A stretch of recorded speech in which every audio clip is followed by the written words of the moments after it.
ne côté yooyu yëpp dañ ko barricadé n'est-ce pas hein? Côté yooyu yëpp dañ ko barricadé même si on n'a pas les images mu wan ñu tuuti le décor bi nga xamante ne am na à l'Assemblée nationale. C'est une façon pour ñun ñu dugg ci li nga xamante ni moom moo di waxtaan bi pour que vraiment ñu mën a xam exactement lan moo fa xewandi foofu Assemblée nationale. Alors Diego, on te laisse t'atteler à ça nga jéem ñu ko woowal mu jox ñu décor bi foofu en attendant Omar nee na dafa am lu muy leeral. Wow, bon, je tenais quand même à apporter un éclairage par rapport à la déclaration que j'ai faite. Diego, il y a une image que je l'ai envoyée. Merci de projeter le mot parce que c'est important aussi quand on informe les gens que des fois nga wan leen yenn pour ñu gën a mën a saisir la quintessence de ce qu'on dit pour montrer aussi que les paroles les propos qu'on tient ce sont pas des propos qu'on tient en l'air. Amna benn kii bu ma la envoyé donc ça c'est le rapport de la Cour des comptes léegi wàccal tuuti rek nga wane légende bi amna benn légende bon waaw moo ngi noonu. Au total, le montant de la dette garantie par l'État du Sénégal à travers le MEPC et le ministère des Finances et du Budget s'élève à combien? 2 000 milliards. Yo Amina yow da nga am problème mu chiffre de. Wa légui bon parce que li bo gisee ma bëgg ko léral parce que ñi may interpeller ci rapport au Cour des comptes bi dafa bëri. Ñi may interpeller aussi si dette bi dafa bëri léegi on a parlé d'une dette cachée de 4 000 milliards de plus de 4 000 milliards léegi voici la première partie de la dette mooy au total le montant de la dette garantie par l'État maanaam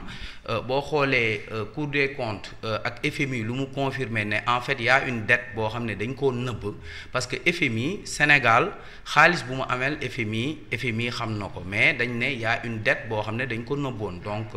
léegi mu ne au total y a une dette garantie de 2265 milliards loolu dette garantie la dette garantie ça veut dire que état newul moom moo dem contracter directement dette mais comme que par exemple y a des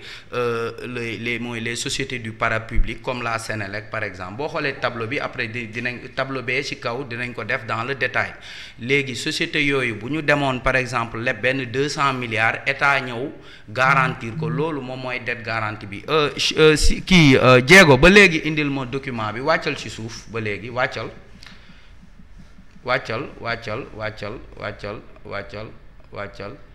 waa léegi beneen baa ngi noonu léegi le rapport moo ngi noonu le rapport boobu beneen partie dette baa ngi noonu le rapport bi c'est l'autre partie de la dette mooy nekkul dette boo xam ne nii dañ ko garantie mais mooy yeneen dette yoo xam ne nii état bi da ko contracté mais jaaralu ko par la loi de finances parce que y a 3 lois de finances j'insiste sur ça chaque année y a 3 lois de finances yoo xam ne dañ koy voter au niveau de l'Assemblée nationale y a la loi de finances initiale y a la loi de finances rectificative ak y a la loi de règlement léegi dafa am benn 2234 milliards boo xam ne nii dañ ko leb te jaaraluñu ko dans la loi de finances xam naa Diego nu mu ko kiiwee nii peut-être du xaw a leer moo tax je vais me permettre un peu de lire parce que je pense que aussi c'est important dafa ne le rapport du gouvernement xaaral moo ngi nii on a la dette de 2200 waaw le rapport du gouvernement établi sur la base des déclarations des banques fait ressortir au titre des crédits directs à l'État central un encours au 31 mars de 2044 milliards de francs CFA de certificats nominatifs d'obligation soit xawma au total en tout cas c'est un total de 2234 milliards boo xam ne nii léegi 2000 milliards yi ma cité woon sànq ak 2000 milliards yi boo ko boolee moo lay jox ay 4500 milliards voilà la dette cachée dont on nous parle lii mooy dette cachée bi ci biir rapport bi comprendre nga léegi dette cachée bi bokkul ak tamit ak lu ñuy naan tey am na benn xaalis boo xam ne ni dañ ko encaissé ren reversé ko déwén bokkul xaalis bi nga xam ne ni on parle les exonérations fiscales comme l'observateur nu mu ñëwee tey sur les exonérations fiscales les dépenses fiscales yoo xam ne nii des fois day am donc je tenais un peu à revenir sur ça pour montrer que effectivement la dette cachée dont on parle c'est pas de l'argent qu'on doit au Fonds monétaire international ni à la Banque mondiale mais c'est de l'argent boo xam ne nii état da ko contracté au niveau des banques te jaaralew ko ci loi de finances rectificative ak doon beneen xaalis boo xam ne nii état bi dafa garantir ay dettes yoo xam ne nii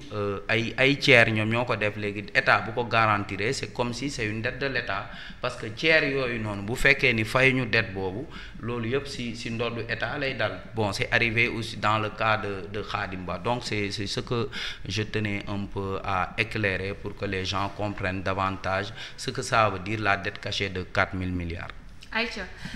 nu mu tudd sax Diego c'est bon pour Malick.